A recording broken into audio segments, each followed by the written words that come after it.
We begins with Cameron Cope meeting a Marine Corps boot camp recruiter, eager to bring a change to his life. For years, he's been bullied for being different, mocked for his music tastes, cornered and shaved in the school bathroom even on graduation day. To Cope, he imagines himself split in two, the boy with his head shoved in the toilet, and the private self inside, who knows what he feels and who he is. That inner voice, sometimes angel and sometimes devil, keeps getting louder the more he tries to ignore it.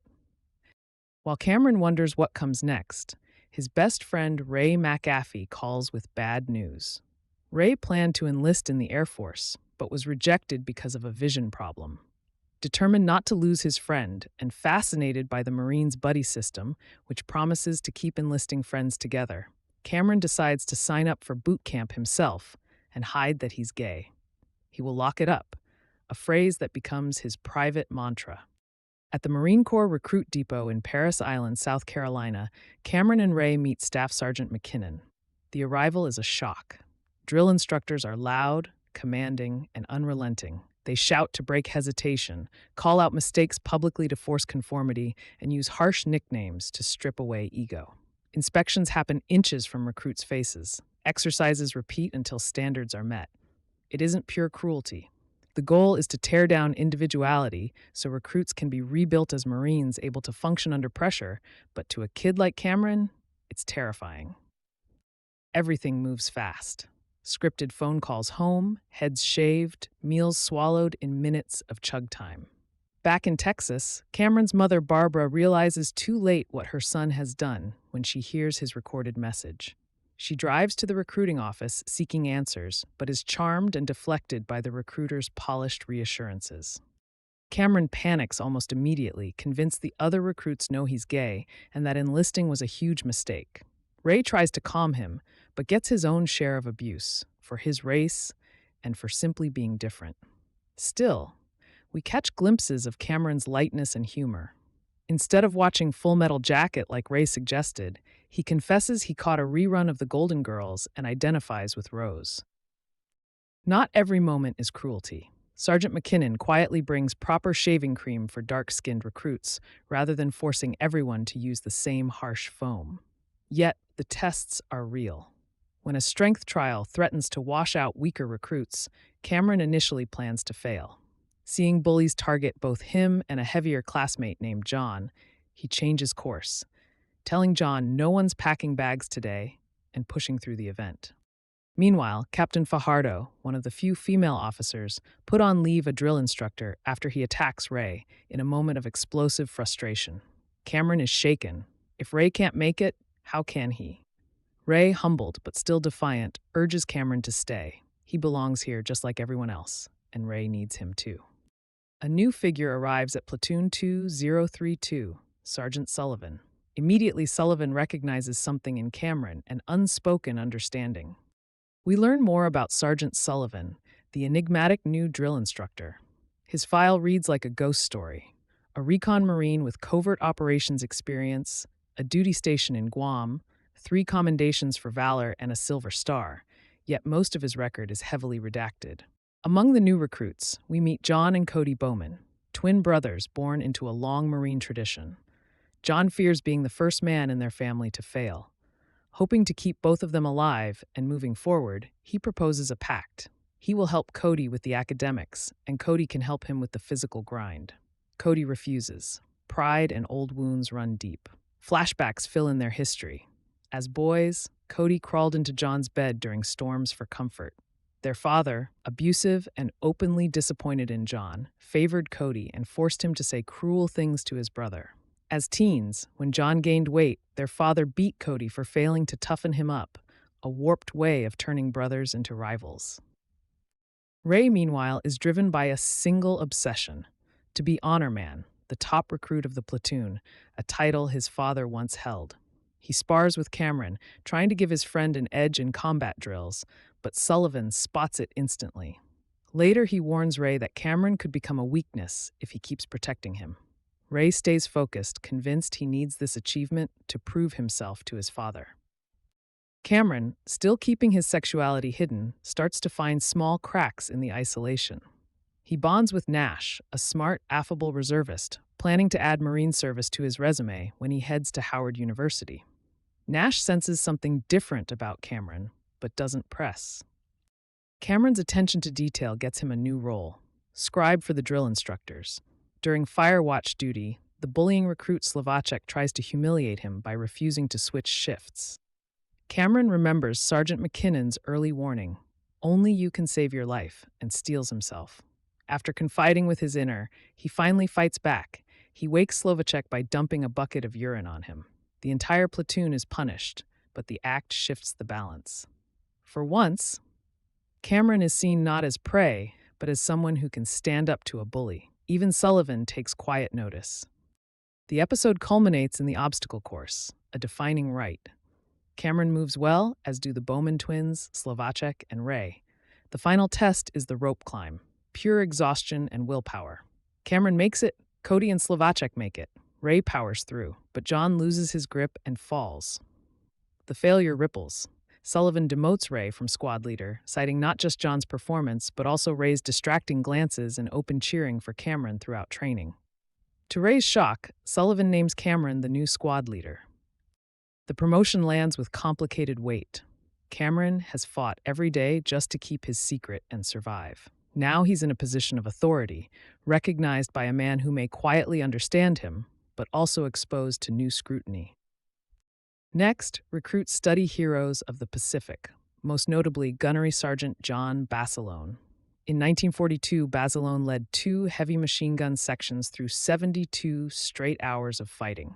When his barrels overheated and no cooling water was left, he reportedly urinated on the guns to keep them firing. The story becomes a lesson in the Corps' prized traits: confidence, grit, and determination.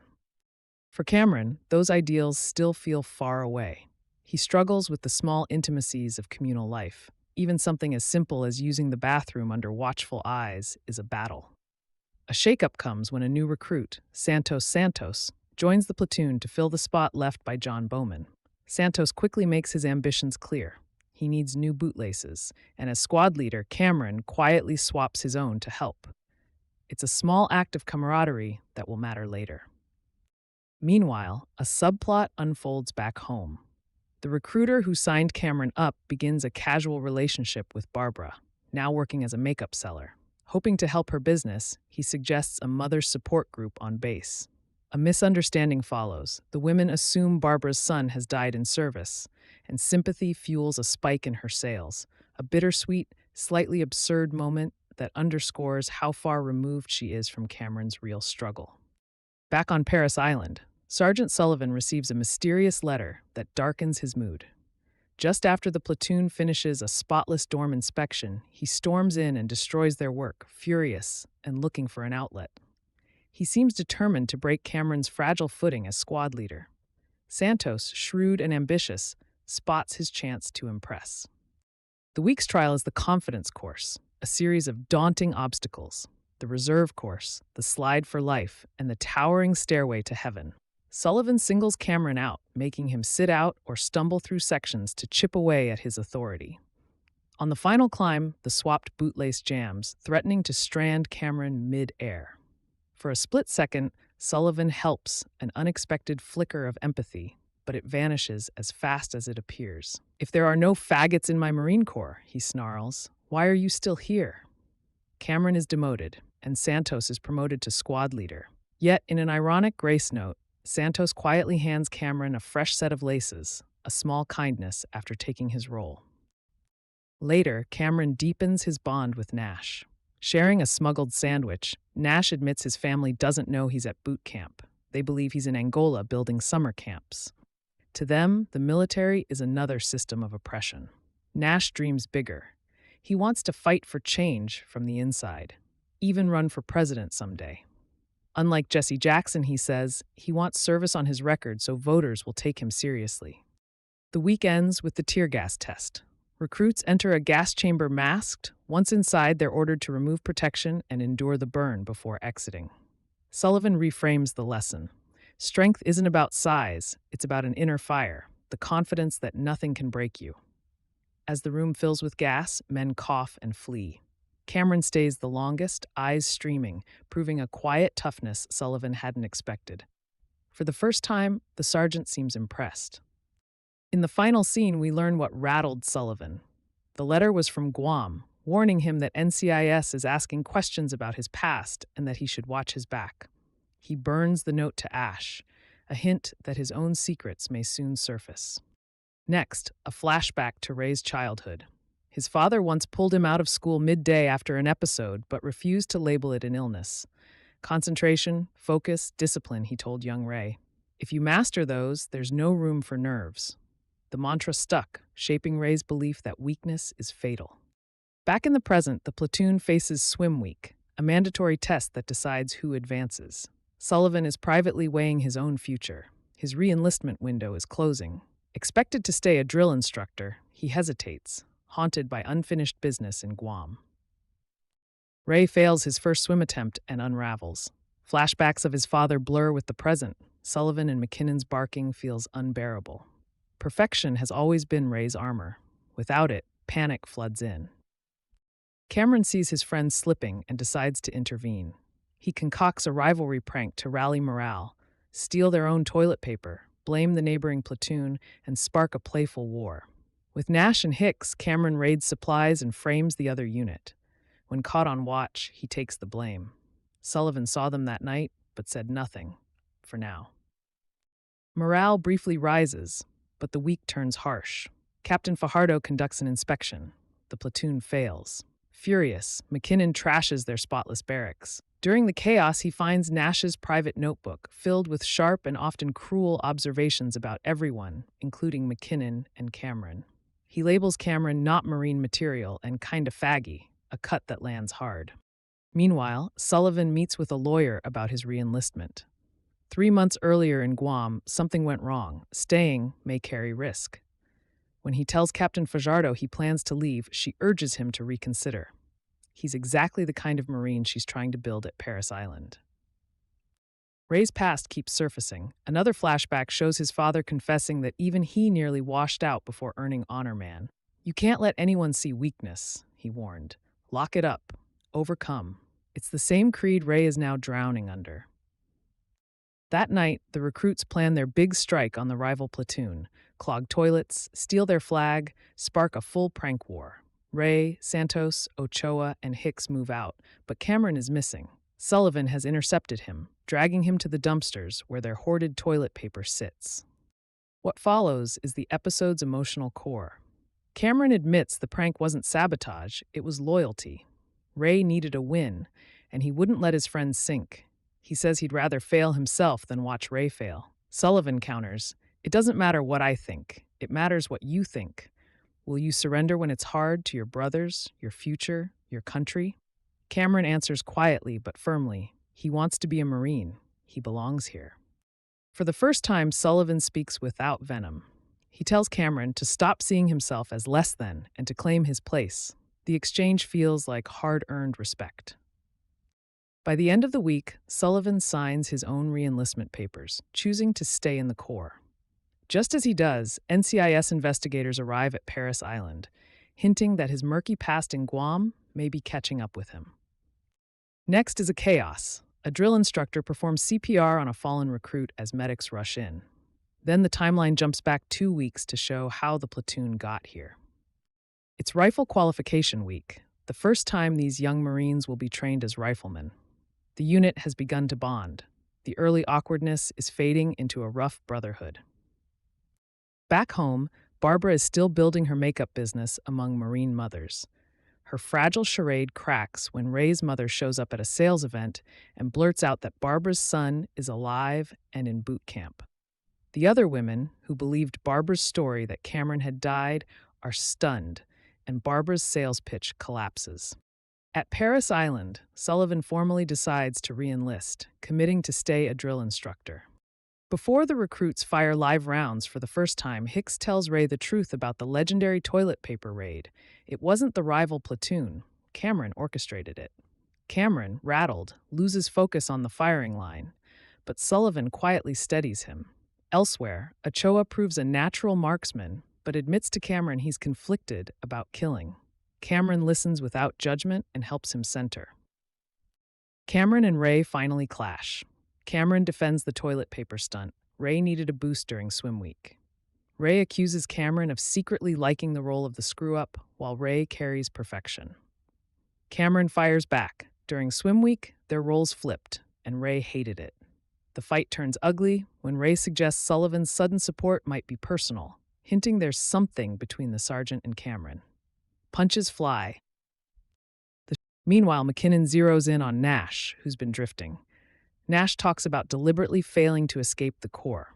McKinnon warns, if Nash sinks on purpose, Slovacek will go down with him. Only he will end up in prison.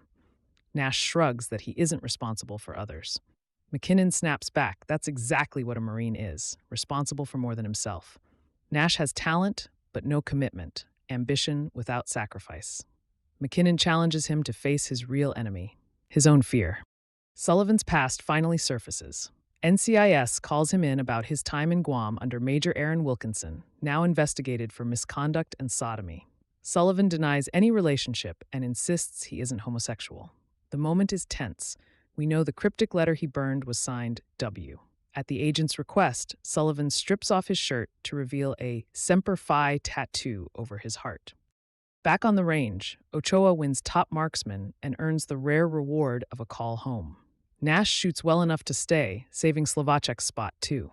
But when Ochoa phones, a man answers instead of his wife. Shaken, Ochoa barely has time to process before Howitt, a drill instructor, jokingly needles him about the call. Ochoa snaps, yelling, then suddenly collapsing. The platoon watches in horror as CPR begins, medics rush in, and the screen cuts to black. Word of Ochoa's sudden death spreads fast across Paris Island and mutates as it travels. Other platoons whisper half-truths and rumors. We get our first glimpses beyond Platoon 2032, a female training company grappling with its own hardships, and the unit where John Bowman was transferred after his fall. For 2032, the fragile brotherhood they'd built cracks. The loss has hollowed them out. Drill instructor Howitt is suspended pending review, but his shock is clear. Ochoa's death hasn't simply rolled off him the way so many tragedies do in the Corps. Sergeant McKinnon and Sullivan push the platoon to keep moving, yet it's obvious the recruits can't advance without first grieving. It's maintenance week, long hours of scrubbing and chores. Amid the monotony, Cameron and Ray finally reconcile. Ray admits the truth about his failed Air Force Academy dream. It wasn't bad eyesight, it was pressure. The drive to be perfect broke him. He had an episode he couldn't hide. Cameron is hurt. Why could Ray trust him with nothing but still expect Cameron to hold his own secret? Ray apologizes. Cameron, calmer now, says they're changing, and that's good. We're killing our old selves to become better ones. It hurts, but it's good. Meanwhile, Nash and Santos process Ochoa's death through anger. They blame race and systemic bias, pointing to Howitt's treatment. When the autopsy clears Howitt, citing a pre-existing heart condition Ochoa hadn't disclosed, the anger only deepens. The episode shifts to Sullivan's past, finally filling in his mystery. In Guam, he'd fallen in love with Major Aaron Wilkinson. They met secretly off base, exchanged I love you, and even got matching Semper Fi tattoos over their hearts. Wilkinson dreamed of living openly after service. Sullivan hesitated. A friend, Mitra, warned him. Rumors were spreading about Wilkinson being gay. Staying close would draw suspicion. Sullivan pulled back, called in a favor to transfer off the island, and told Mitra he'd made a clean break, officially framing Wilkinson's affection as an unwanted advance. It was a survival move, but one that left deep scars. That's how Sullivan arrived at Paris Island, guarded, closeted, and carrying regret. Back in the present, the platoon spirals. Anger boils over into a food fight in the mess hall. McKinnon, recognizing their need to mourn, calls in the base chaplain. Nash confesses guilt over what he'd written about Ochoa in his notebook. He can't rage at others when he's furious with himself. Cameron admits he sensed Ochoa was hurting the night before and wonders if he could have done more. Sullivan, in a rare act of compassion, hands out alcohol. The recruits pour one out for Ochoa, drink, and slowly let their guard down. Jokes return. Apologies land. By night's end, the platoon begins to feel like a family again, bruised but bonded. Meanwhile, Captain Fajardo confides in McKinnon. She knows NCIS is investigating Sullivan, suspecting he's gay. McKinnon's response is blunt, He doesn't care who he loves. He's outraged that a Marine with a silver star is being judged for his private life.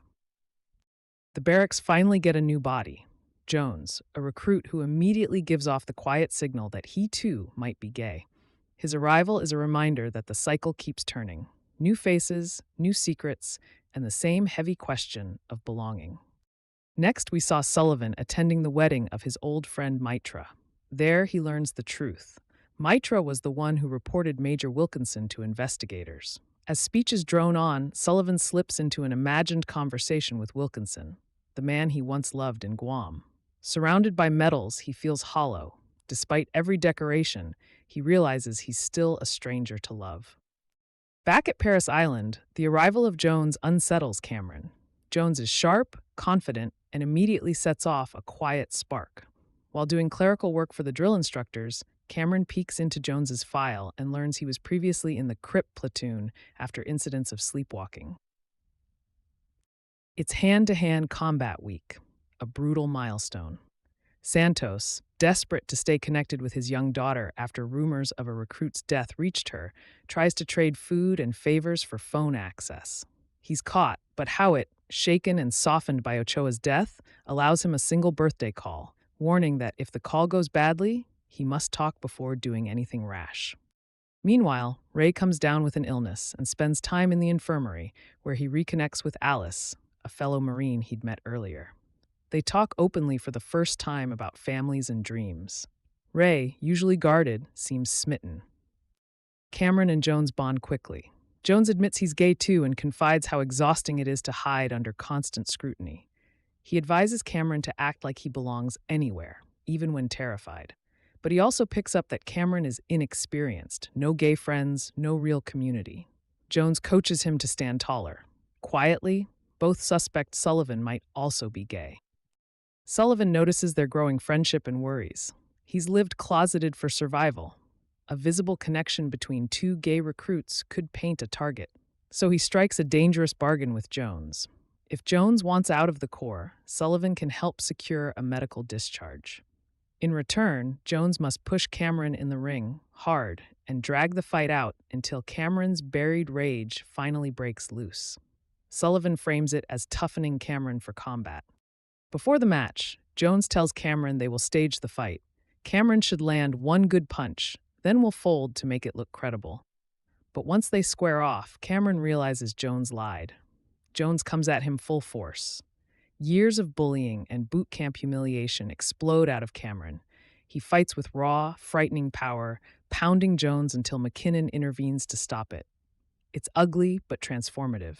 Cameron discovers a violent resilience he didn't know he had. The fallout hits Sullivan.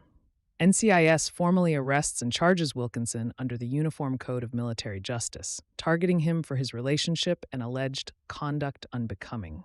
Reeling, Sullivan drunkenly calls Captain Fajardo from a bar, confessing that the matching Semper Fi tattoos were what NCIS used to confirm his intimacy with Wilkinson. Fajardo promises to stand by him and rails at the injustice, a decorated Marine punished simply for who he loves. But Sullivan, drunk and unraveling, stumbles outside and assaults a civilian, his controlled facade finally cracking.